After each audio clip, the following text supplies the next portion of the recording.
যারা মন্ত্রী হচ্ছে, এমএলএ এমপি হচ্ছে, তারা যখন গেরুয়া বসন করে সংসদে যাচ্ছে, সে উচ্চকক্ষ বা নিম্নকক্ষ যাতেই হোক, তখন কিন্তু তার গণতান্ত্রিক চরিত্রটাই গ্রাহ্য।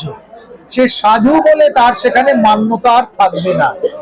সাধু রাজনীতির সঙ্গে যুক্ত হয়ে গেলে এবং রাজনৈতিক দায়িত্ব পালন করলে তখন সে আর সাধু নয়, তখন সে নির্বাচিত জনপ্রতিনিধি। এটা মাথায় রাখতে কিন্তু তাদের সাধু তকমাটাকে ব্যবহার করে রাজনীতিতে এমপি এমএলএ, সেটা আমাদের অজ্ঞতা, দুর্ভাগ্য। হ্যাঁ, সে হয় জনপ্রতিনিধি হবে, নয় সাধু হবে, দুটো একসঙ্গে তো হওয়া যাবে না। তবে যে সাধু এই রাজনীতির সঙ্গে যুক্ত হয়ে গেছেন, তিনি নিশ্চয়ই তার গেরুয়া বসনটা ত্যাগ করবে না।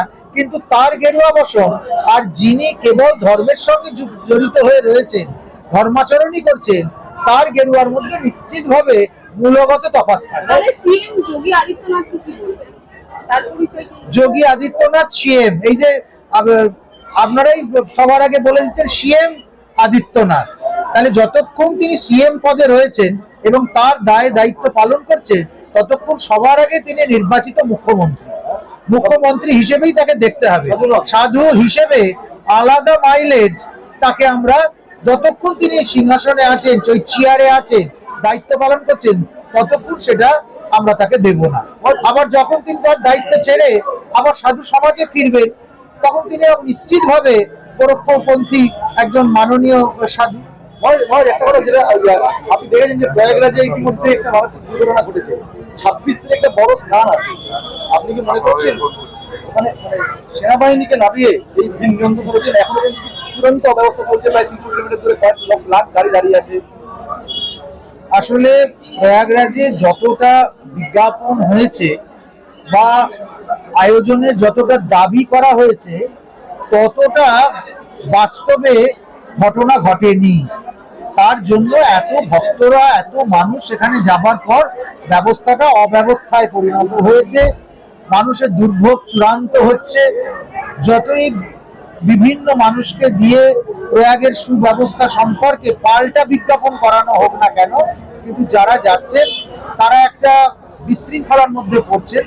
ফলে উচিত ইমিডিয়েট সেখানে সুব্যবস্থা করা, সেনাবাহিনী নামানো, যাতে অন্তত ভক্তরা নিশ্চিন্তে স্নান করতে পারে এবং নিরাপদে ফিরে আসতে। ভিআইপি কালচারকে তুলে দেওয়া উচিত। ধর্মের ক্ষেত্রে ভিআইপি কালচার থাকবে না, ধর্মের ক্ষেত্রে ধর্মের কালচার থাকবে। ধর্মের ক্ষেত্রে সমস্ত ভক্ত সমান। সেখানে রাজা এবং ফকির তার যদি আলাদা আলাদা ভাগ থাকে, তাহলে সেটা তো ধর্ম নয়। এই মেলাতে রাজ্য সরকারের সরাসরি সহযোগিতা আছে। এই মেলাতে রাজ্য সরকার প্রশাসনিকভাবে সহযোগিতা করেছে।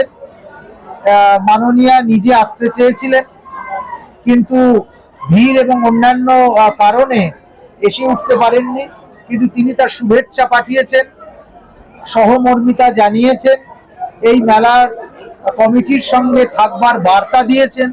ভবিষ্যতে যেমন যেমন এই মেলার পরিসর বাড়বে, আমরা আশা করব যে তেমন তেমন ভাবে কেন্দ্রীয় এবং রাজ্য সরকারের সহযোগিতা এই মেলার সঙ্গে থাকবে। মহারাজ, আপনার সঙ্গে আজকে